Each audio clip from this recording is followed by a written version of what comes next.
નમસ્કાર વિદ્યાર્થી મિત્રો, આપણે આજે ધોરણ 11ના પાઠ નંબર 12મો કિંતોહો કુટિલતા પાઠનો અભ્યાસ કરીશું. તમે 11મા પાઠનો વિડીયો જોયો હશે. હવે આપણે આજે 12મો પાઠ શીખીશું. વિદ્યાર્થી મિત્રો, નિબંધની સાહિત્યિક વિદ્યા એ આધુનિક કાળની દેન છે. પ્રાચીન સમયની અંદર મોટા મોટા મહાકાવ્યો, મોટા મોટા ગ્રંથો લખાતા, પણ એ જ ગ્રંથોનું સારાંશ લઈ અને એનું નાના ગ્રંથોમાં રૂપાંતરિત કરવું એને નિબંધ કહી શકીએ. સંસ્કૃત સાહિત્યની અંદર નિબંધ ગ્રંથો પ્રાચીન સમયની અંદર તો નિબંધ ગ્રંથો નહીં લખાતા, પણ જે આધુનિક સમય છે એની અંદર જે સંસ્કૃતના લેખકો છે એ પોતાની વિચારસરણીથી યુક્ત મોટા વિષય વસ્તુને નાનું કરી અને નિબંધની અંદર એનો સમાવેશ કરે છે. એવા જ એક કવિ રાજસ્થાનના જયપુર શહેરના નિવાસી પંડિત મથુરાનાથે સમસાયિક વિષયો ઉપર અનેક સરસ મજાના નિબંધ લખ્યા છે. એમાં એમનું પ્રબંધ પારિજાત નામનું એક નિબંધોનો સંગ્રહનો ગ્રંથ છે, અને એ જ ગ્રંથમાંથી, પ્રબંધ પારિજાત ગ્રંથમાંથી આ કિંતોહો કુટિલતા પાઠ લેવામાં આવ્યો છે. કિંતુ શબ્દની જ વિશેષતા આ પાઠની અંદર વર્ણવી છે. જ્યારે કોઈક આનંદનો પ્રસંગ હોય, માણસ આનંદિત થઈ અને નિશ્ચિંત થઈ જાય, ત્યારે ક્યારેક પણ કિંતુ, પરંતુ જેવા શબ્દો માણસના મનને વિષાદથી યુક્ત બનાવી દેતા હોય, ક્યારેક અનુકૂળ પરિસ્થિતિ માણસના મનને પુલકિત કરી મૂકતી હોય, તો ક્યારેક અચાનક કિંતુ શબ્દનો પ્રવેશ માણસના મનને વિષાદમાં સરી પાડે છે. આમ અહીં કિંતુ શબ્દની જે કુટિલતા છે એ વિશે આપણે આજે ચર્ચા કરવાની છે. કવિ પોતાની આત્મકથાનું નિરૂપણ આ પાઠ થકી આપણને સમજાવવા માંગે છે કે ક્યારેક આ કિંતુ શબ્દ માણસના મનને દુઃખી કરી દે છે, અને પોતાના જીવનની અંદર ઘટેલી 2-3 ઘટનાઓ વિશે કવિ આપણને આ પાઠના માધ્યમથી સમજાવવા માંગે છે. આપણે પાઠને જોઈએ. જીવનસ્ય વિવિધ ક્ષેત્રે અહમ કિંતોહો કુટિલતામ અનુભવમ. હું જીવનના અનેક ક્ષેત્રોમાં, વિવિધ ક્ષેત્રોમાં મેં કિંતુ શબ્દની કુટિલતાનું અનુભવમ એટલે અનુભવ કર્યો છે. મમ જીવને ઘટિતાસુ ઘટનાસુ. મારા જીવનની અંદર ઘટેલી ઘટનાઓમાં દ્વિ એટલે 2, ત્રા એટલે 3 ઘટનાઓનું અહીં વર્ણન હું કરું છું. પહેલી ઘટના કવિ કહે છે, લેખક, કે એકદા રાજ્યતઃ લબ્ધાયા. એક વખત રાજ્ય તરફથી મળેલી મમ ભૂમેઃ અભિયોગો બહુ કાલાત ન્યાયાલયે પ્રચલિત સ્મ. ઘણા સમયથી રાજ્ય સરકાર દ્વારા મળેલી ભૂમિનો અભિયોગ એટલે દાવો ન્યાયાલય એટલે કોર્ટની અંદર ચાલતો હતો. મમ પક્ષાત સર્વાણ્યપી આવશ્યકાની પ્રમાણાની યથાકાલમ દત્તાની. મારા તરફથી કોર્ટની અંદર જે આવશ્યક પ્રમાણપત્રો છે એમને મેં યથાકાલ એટલે યથા સમય ઉપર એ ત્યાં કોર્ટમાં જમા કરાવી દીધા, આપી દીધા. સાક્ષી જનાનામ સાક્ષીમ અપી મત પક્ષે સમભવત. સાક્ષી જે જન હતા, સાક્ષી લોકો હતા, એ સાક્ષીઓની સાક્ષી પણ મારા પક્ષમાં હતી. સા ભૂમિ અસ્મદીયાનામ વંશજાનામ અધિકારે અસ્તિ. અને એમણે કીધું કે આ જે ભૂમિ છે, આ જે જમીન છે, એ તમારા વંશજોના પક્ષમાં છે, અધિકારમાં છે. વાક્યલેના આપી મહ્યમ અભયમ દત્તમ. વકીલે પણ મને અભય આપ્યું, દિલાસો આપ્યો કે યત પ્રમાણાનામ બલેન, કે આ પ્રમાણપત્રોના બળથી ભૂમિ ઇયમ એટલે આ ભૂમિ અવશ્ય ભવત અધિકારભુક્તા ભવિષ્યતિ, તમારા અધિકારભુક્ત થશે. આ પૃથ્વી, આ ભૂમિ, આ જમીન તમને જ મળશે, એવું વકીલે પણ મને દિલાસો, વિશ્વાસ આપ્યો. અસ્ય અભિયોગસ્ય ભાગ્ય નિર્ણય અદ્ય આસિત. આ જમીનનો દાવો હતો, એનો જે ચુકાદો આજે હતો. ન્યાયાધીશ નિર્ણયમ અકથયત. ન્યાયાધીશે નિર્ણય બોલ્યા કે વયમ પશ્યામઃ, કે આપણે જોયું, યત અભિયોક્તુ પક્ષાત આવશ્યકાની સર્વાણી એવ પ્રમાણાની અત્ર પ્રસ્તુતાની સંતિ. ન્યાયાધીશે નિર્ણય આપતા કહ્યું કે આપણે જોઈએ છે કે જે અભિયોક્તુ એટલે દાવો કરનારના પક્ષથી આવશ્યક બધી જ પ્રમાણપત્રોની યાદી પ્રમાણપત્રો બધા પ્રસ્તુત કરવામાં આવ્યા છે. જે પણ પ્રમાણપત્રોની જરૂર હતી એ બધા પ્રસ્તુત કરવામાં આવ્યા છે. કોના દ્વારા? કે અભિયોક્તુ એટલે દાવો કરનાર વાદી તરફથી. રાજ્યતઃ લબ્ધાયા ભૂમેઃ દાનપત્રમપી ઉપસ્થાપિતમ અસ્તિ. અને જે દાનપત્ર છે રાજ્ય સરકારનું એ પણ અહીં ઉપસ્થિત કરેલું છે. ન્યાયાલયેન પરિજ્ઞાતમ યત. ન્યાયાલય એટલે ન્યાયાલય દ્વારા કોર્ટ દ્વારા એવું માનવામાં આવે છે, એવું જાણ્યું છે કે ભૂમિ ઇયમ અભિયોક્તુ અધિકારભુક્તા અસ્તિ. આ જે ભૂમિ છે આ દાવો કરનારના જ અધિકારમાં છે. અહમ નિશ્ચિંત અભવમ. આટલું જ્યારે ન્યાયાલયની અંદર ચુકાદો ચાલતો હતો અને એમણે કીધું કે લેખક તરફથી બધા જ પ્રમાણપત્રો અહીં ઉપસ્થિત કરવામાં આવ્યા. રાજ્ય સરકારે જે પૃથ્વી આપી હતી એનું દાનપત્ર પણ અહીં ઉપસ્થિત કરવામાં આવ્યું. એટલે લેખક ખુશ થઈ ગયા અને ન્યાયાધીશે કીધું કે આ જે જમીન છે આ લેખકની જ છે. ત્યારે બીજા ફકરાની અંદર લેખક કહે છે અહમ નિશ્ચિંત અભવમ. હું નિશ્ચિંત થઈ ગયો. પરમ ન્યાયાધીશ અગ્રે અવદત. પરંતુ ન્યાયાધીશ આગળ બોલ્યા કે કિંતુ રાજ્યસ્વ વિભાગસ્ય અધિકારી એતદ વિરોધે એકમ પત્રમ પ્રેષિતવાન અસ્તિ. પરંતુ રાજ્યના ભૂમિ વિભાગના સ્વવિભાગના એટલે ભૂમિ વિભાગના અધિકારીએ એતદ વિરોધે આના વિરોધમાં એક પત્ર મોકલાવેલો છે. કોણે? ભૂમિ અધિકારીઓએ, જમીન વિભાગના અધિકારીઓએ લેખકની જમીનના વિરોધમાં એક પત્ર મોકલાવેલો છે. તદુપરી લક્ષ્યદાનમ આવશ્યકમ મન્યામહે. અને તેની ઉપર મારે લક્ષ્ય આપવું જોઈએ, ધ્યાન આપવું જોઈએ એવું હું માનું છું. આવું કહે છે ન્યાયાધીશ. અતઃ સંપત્તિ ન્યાય સ્થગિત. માટે અત્યારે આપણે ન્યાય સ્થગિત કરીએ છીએ. લેખક આ સાંભળી અને લેખક કહે છે મદી આ ચિંતા ગતાપી પુનરાગતા. મારી આ જે ચિંતા હતી કે મને જમીન મળશે કે નહીં એ ચિંતા ગઈ. ક્યારે ગઈ? કે હવે ન્યાયાધીશે કીધું કે આ જમીન તમને જ મળશે ત્યારે મારી ચિંતા ગઈ. પણ જ્યારે એમણે કીધું કે કિંતુ અધિકારીઓના પત્રની પણ સમીક્ષા કરવી જોઈએ, આ સાંભળી અને મારી જે ચિંતા છે પુનરાગતા એ પાછી આવી ગઈ. ન્યાયાધીયસ્ય કિંતુ કુંતઃ મમ અંતઃકરણમ અદ્યાપી સમંતાત કૃતંતી. ન્યાયાધીશના તે કિંતુ કુંતઃ શબ્દનો અર્થ થાય ભાલો. કિંતુ શબ્દરૂપી ભાલાથી મારું હૃદય અત્યારે પણ મારા હૃદયને જાણે એ ભાલો ચારે બાજુથી વીંધતો હોય એવું હું અનુભવ કરું છું. સમંતાત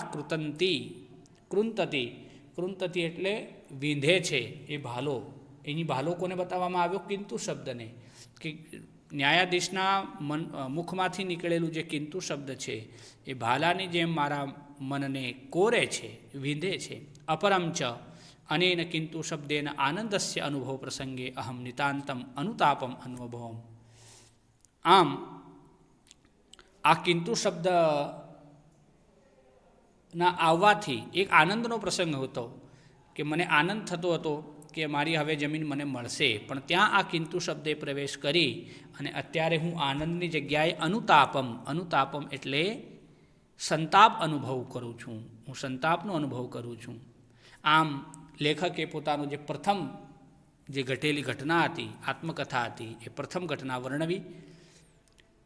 લેખકને જમીન મળવાની જ હતી પણ ન્યાયાધીશે કીધું કે કિંતુ રાજ્યના વિભાગના અધિકારીનો પત્ર પણ જોવા જેવો છે માટે આપણે સ્થગિત કરી દીધો ચુકાદો. એટલે અહીં કવિ કિંતુ શબ્દથી પરેશાન થયા એનું વર્ણન પ્રથમ ઘટનાની અંદર કર્યું.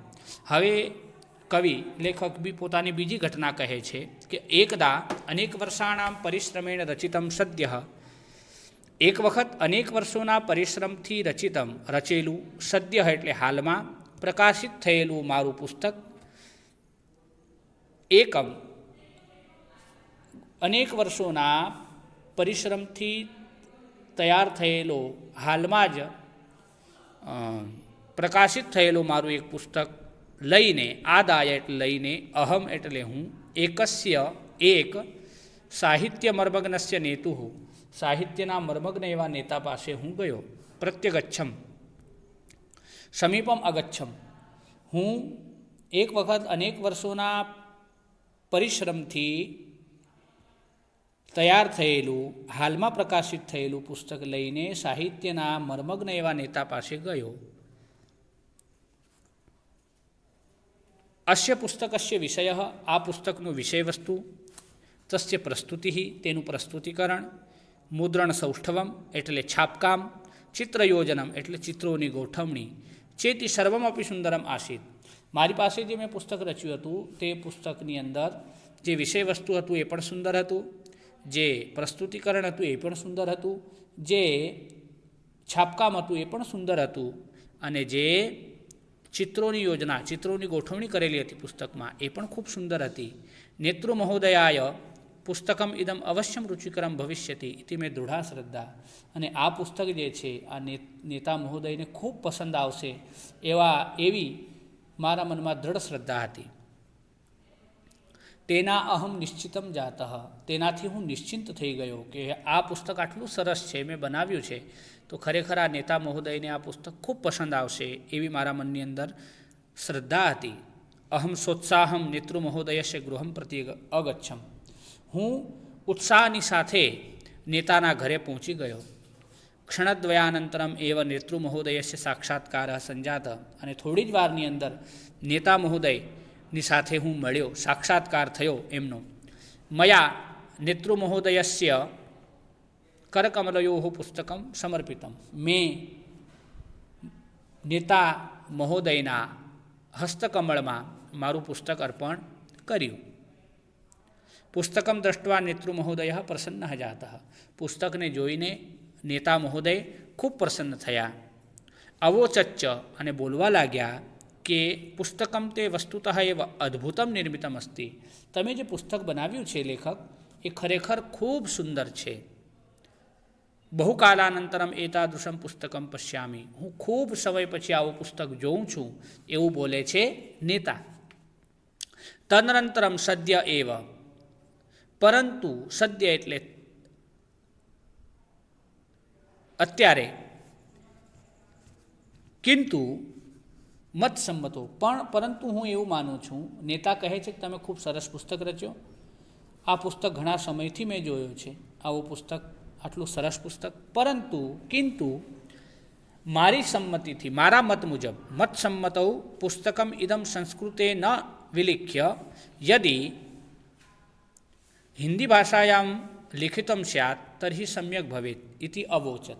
એ શું બોલ્યા, તમે પુસ્તક ખૂબ સરસ રચી, બધું જ પુસ્તકની અંદર બધું જ સરસ છે પણ મારા મતથી આ પુસ્તક સંસ્કૃત ભાષાની જગ્યાએ જો હિન્દી ભાષામાં લખ્યો હોત તો ખૂબ સારું હોત એવું એ બોલ્યા.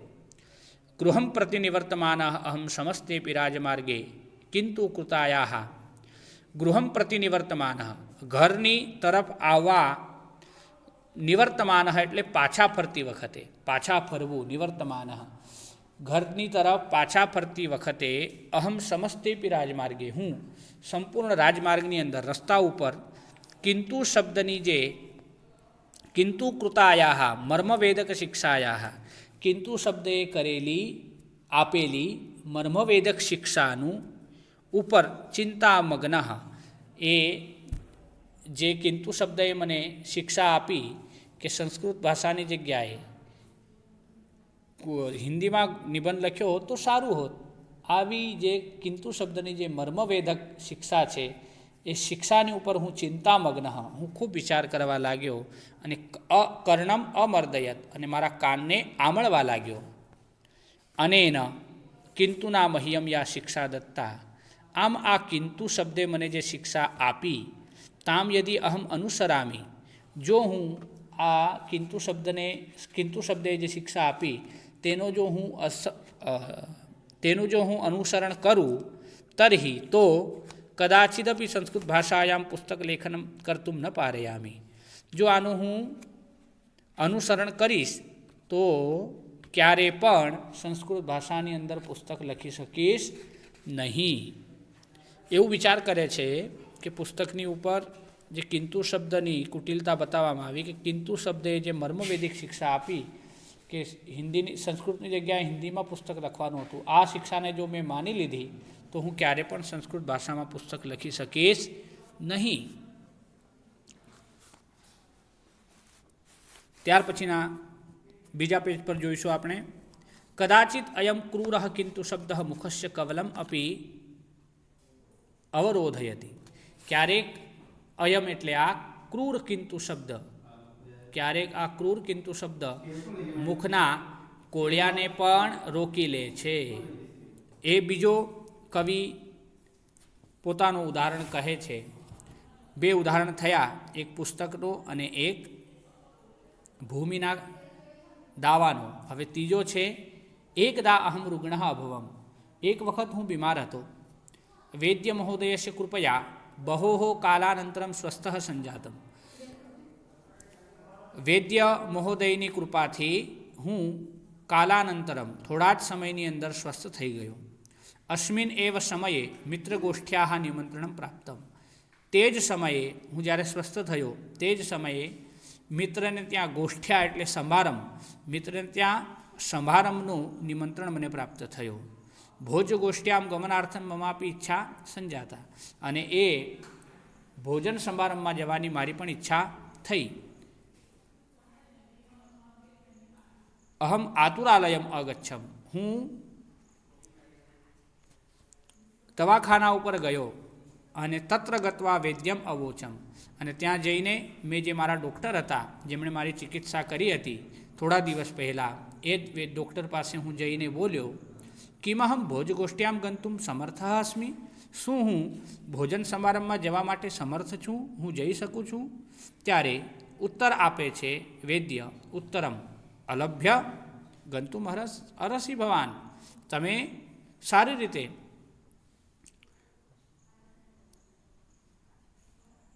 સમારંભની અંદર જઈ શકો છો, કિંતુ ગરિષ્ઠ પદાર્થાનામ ભોજનમ નિષિદ્ધમ અસ્તિતિ. એ કહે છે તમે સમારંભની અંદર ભોજન કરવા માટે તમે જઈ શકો છો, પણ ન પચે તેવા ખોરાકનું ન પચે તેવા ભોજન તમારે ગ્રહણ કરવાના નથી. તમારા માટે ગરિષ્ઠ પદાર્થ નિષિદ્ધ છે, આવું વૈદ્ય કહે છે. વૈદ્યસ્ય વચનાની શ્રુત્વા ભોજગોષ્ઠ્યામ ગમનસ્ય ઈચ્છા અર્ધમાત્રાયામ તો અત્રેવ સમાપ્તા. વૈદ્યના વચનોને સાંભળી ભોજન સમારંભમાં જવાની જે ઈચ્છા હતી તે અડધી તો ત્યાં દવાખાનામાં જ સમાપ્ત થઈ ગઈ. તથાપિ અહમ ભોજગોષ્ઠ્યામ અગચ્છમ. છતાં પણ હું ભોજગોષ્ઠી એટલે ભોજન સમારંભમાં ગયો. અત્ર વૈદ્ય મહોદયસ્ય કિંતુ શબ્દ. અહીં જ્યારે હું ભોજનશાળાની અંદર ભોજનાલયમાં ભોજન સમારંભમાં જ્યારે ત્યાં ઉપસ્થિત થયો હું ગયો, ત્યાં વૈદ્ય મહોદયસ્ય કિંતુ શબ્દ, વૈદ્ય મહોદય દ્વારા આપવામાં આવેલા કિંતુ શબ્દ મમ કંઠ નલિકાયામ સંલગ્ન આસીત. મારા કંઠની નળિકામાં બેસી ગયો હોય તેવું મને લાગતું હતું. ભોજગોષ્ઠ્યામ યમ યમ પદાર્થમ અહમ પશ્યામી સહ સહ પદાર્થ ગરિષ્ઠ એવ અસ્તિ ઇતિ પ્રતીતિર્ભવતિ સ્મ. ભોજન સમારંભમાં જે પદાર્થો મને દેખાતા તે પદાર્થો ગરિષ્ઠ જ છે, પચે નહીં તેવા જ છે એવું મને પ્રતીતિ થતી હતી. એવી મને પ્રતીતિ થતી હતી કે જે પદાર્થો હું જોઉં એ પદાર્થો બધા ગરિષ્ઠ જ છે, પચે તેવા નથી એવું મને લાગતું હતું. અતઃ ભોજનમ વિનેવ ભોજ સમાપ્ત ભવત. આમ ભોજન કર્યા વગર જ મારું ભોજન સંપૂર્ણ થઈ ગયું. અહીં એક ન્યાય વિદ્યાર્થી મિત્રો મૂકવામાં આવ્યો છે. આઘ્રાણે અર્ધ ભોજનમ. આઘ્રાણે, ઘ્રાણ એટલે સૂંઘવું, સૂંઘવાથી અર્ધું ભોજન થઈ ગયું. આ ન્યાય દ્વારા કવિ સમજાવવા માંગે છે કે જો પરિસ્થિતિના હિસાબે તમે ભોજન કરવાનું તમારી પાસે સમય ન હોય, બીજી કંઈ તકલીફ હોય તો ભોજનનું સૂંઘી લેવું પણ ભોજન કરવા બરાબર છે. આ ન્યાયનો આધાર રાખી કવિ આઘ્રાણે અર્ધ ભોજનમ એટલે ભોજનના સ્વાદને, ભોજનના જે ભોજનની જે સુગંધ છે એને સૂંઘીને જ પોતાના ઘર તરફ પાછા વળે છે. આમ છેલ્લે પ્રસ્તાવના કહે છે, કવિ કરે છે કે એવમ જીવને અનેક વારમ અન્ય અસ્ય કિંતુ શબ્દસ્ય શત્રુતા સમ્મુખ ઉપસ્થિતા ભવતી. આમ જીવનમાં અનેક વખત આ કિંતુ શબ્દની શત્રુતા છે એ મારા સન્મુખ ઉપસ્થિત થઈ. બહુવારમ દૃષ્ટવા રશ્મિ, મેં ઘણી વખત જોયું કે યત કાર્યમ સર્વથા સજ્જમ, જે કાર્ય સારી રીતે ખૂબ સરળ રીતે સંપાદિત થાય, ખૂબ સરળ રીતે પૂરો થતો હોય, સર્વ પ્રકારે સિદ્ધિ હસ્તગતા ભવતી, સર્વ પ્રકારની સિદ્ધિ આપણા હાથની અંદર હોય, યથેવ સફળતાયા મૂર્તિ સમ્મુખા આગચ્છતી, અને સફળતારૂપી મૂર્તિ આપણી પાસે આવીને ઊભી હોય, તથૈવ ત્યાં ક્રૂર અયમ કિંતુ, ત્યાં આ ક્રૂર કિંતુ શબ્દ મધ્યે પ્રવિશ્ય સર્વમ કાર્યમ વિનાશયતી, અને એ કિંતુ શબ્દ અંદર પ્રવેશ કરીને એ દરેક સંપૂર્ણ કાર્યનો વિનાશ કરી નાખે છે. માનવસ્ય જીવને કિંતોહો એમ કુટિલતા પ્રાય સર્વત્ર વિરાજતે, મનુષ્યના જીવનની અંદર આ કિંતુ શબ્દની કુટિલતા બધી જ જગ્યાએ વિરાજમાન થાય છે, અને દરેક માણસને આ કિંતુ શબ્દનો સામનો કરવો જ પડે છે. આમ કવિ કિંતુ શબ્દના માધ્યમથી પોતાના જીવનની અંદર ઘટેલી ત્રણ ઘટનાઓનું અહીં વર્ણન કરે છે, અને કિંતુ શબ્દ દ્વારા થયેલી એમના મનની અંદર જે દ્વિધા છે એ દ્વિધાનું પણ અહીં વર્ણન કરે છે. ખરેખર કિંતુ શબ્દ એક આનંદના પ્રસંગની અંદર કિંતુ શબ્દનો પ્રવેશ થાય ત્યાં તમારું આનંદવેર વિખેર થઈ જાય, તેમ આ લેખક પોતાના આત્મકથારૂપી નિબંધ ગ્રંથની અંદર આ ત્રણે ઘટનાઓ આપણને કહે છે. વિદ્યાર્થી મિત્રો, પુસ્તકનો સાથ લઈ અને તમે આ પાઠને શીખશો. ધન્યવાદ.